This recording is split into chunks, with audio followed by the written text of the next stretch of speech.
Assalamu alaikum wa rahmatullahi wa barakatuh. Today we'll talk about some of the specific character of my late father, rahmatullah alayh. My late father, rahmatullah alayh, was the third son of my grandfather, Sheikh Hany El Banna.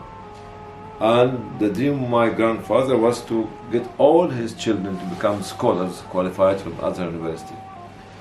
My two elder uncles and my father.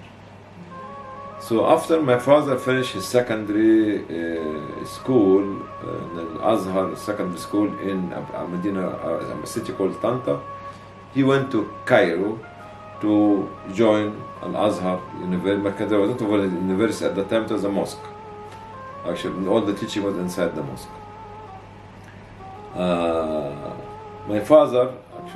My grandfather used to buy for my father the old textbook, which was very expensive at the time to buy, because he wanted his son to keep reading from the textbook, the original and the original authentic textbooks. And this was a good for the knowledge, learning the knowledge, but a bad for the discussion when my father used to sit down with his colleagues in front in a big meeting with the sheikhs, the grand sheikhs of Al-Azhar or others, senior scholar in Azhar, and my father used to explain his opinion from what he read in the big textbooks.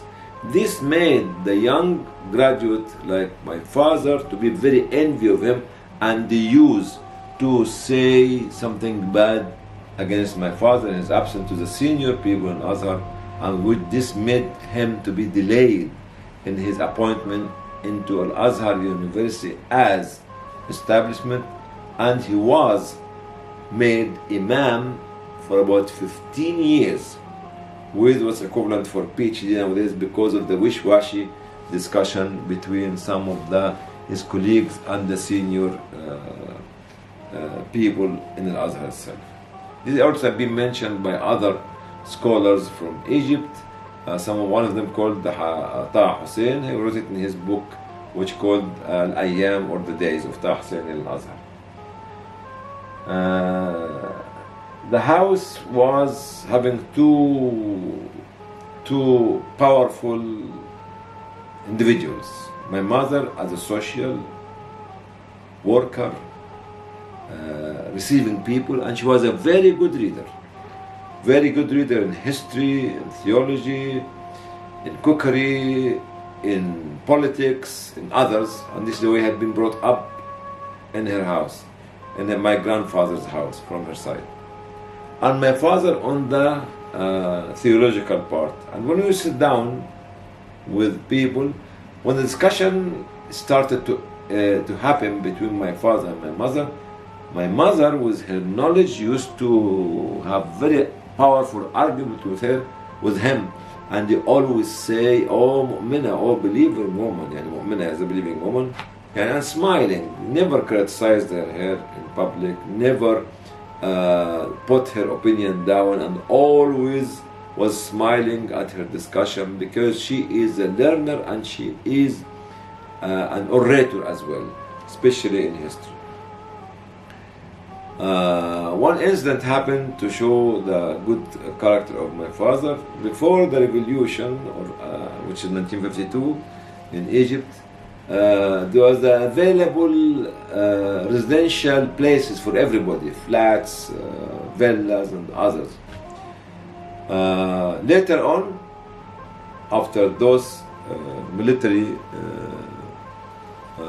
personnel took the ruling of Egypt, the population started to rise, and there was no investment in residential property to the public. And we were leaving our flat in Helmiya, going to our villa within Al-Awqaf, Mahansin.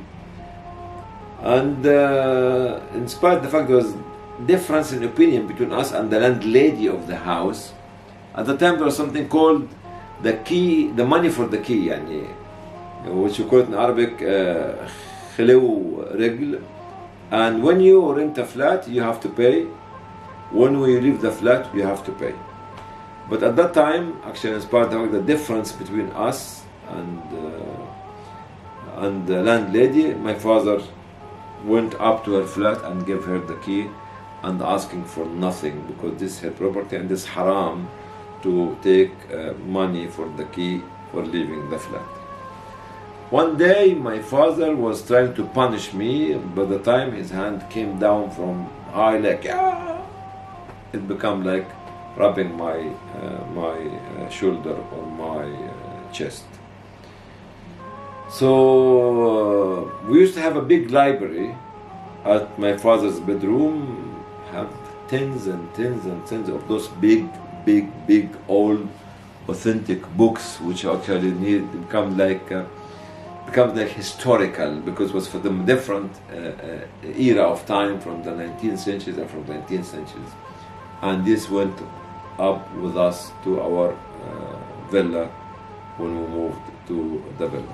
So when we look at a house like this with the mother and the father, the mother is very literate reader, and the father is very knowledgeable in theology and in life as well.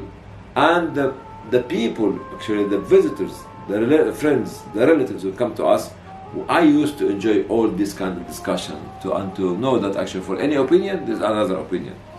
And it's very important when you grow up your children from the birth to the age of 14, actually you know that they actually captured everything they have in the house.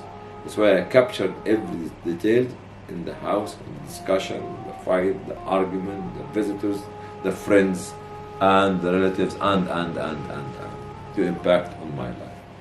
I will thank you very much for listening to the video, and please activate the notification bell and share the video with your colleagues.